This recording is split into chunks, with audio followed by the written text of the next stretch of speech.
Well, let's talk to Alan Mendoza, who's the Executive Director at the Henry Jackson Society, a transatlantic foreign policy and national security think tank. Alan, I mean, what's your response to this sort of grassroots exercise? We've had Zelensky himself saying, if you want to come, if you're motivated to join us, we need all the help we can get. Any risks that could end up going badly?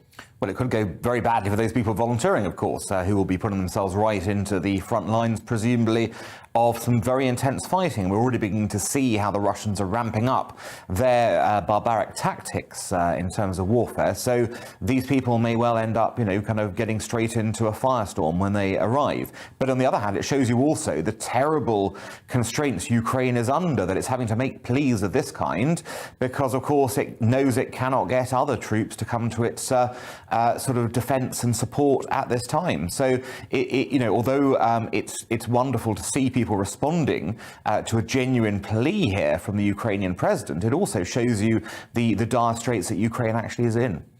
And in terms of the humanitarian crisis, American intelligence predicted there could be 5 million refugees, if not more. We're seeing hundreds of thousands already spilling across the border.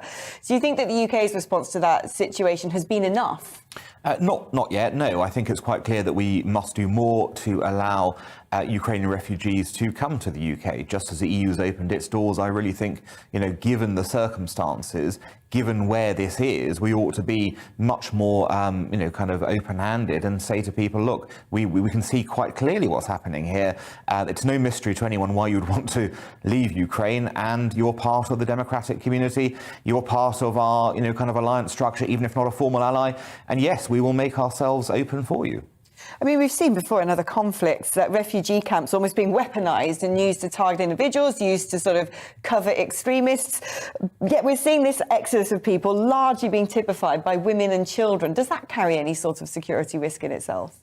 Well, you wouldn't have a security risk as such from women and children here coming to the UK. I think it is interesting, you're right, the profile of refugees thus far are the elderly, women and children, which are, of course, what you would normally expect.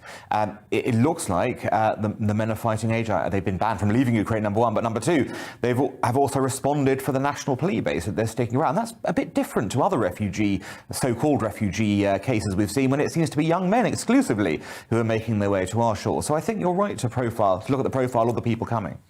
Alan, thank you.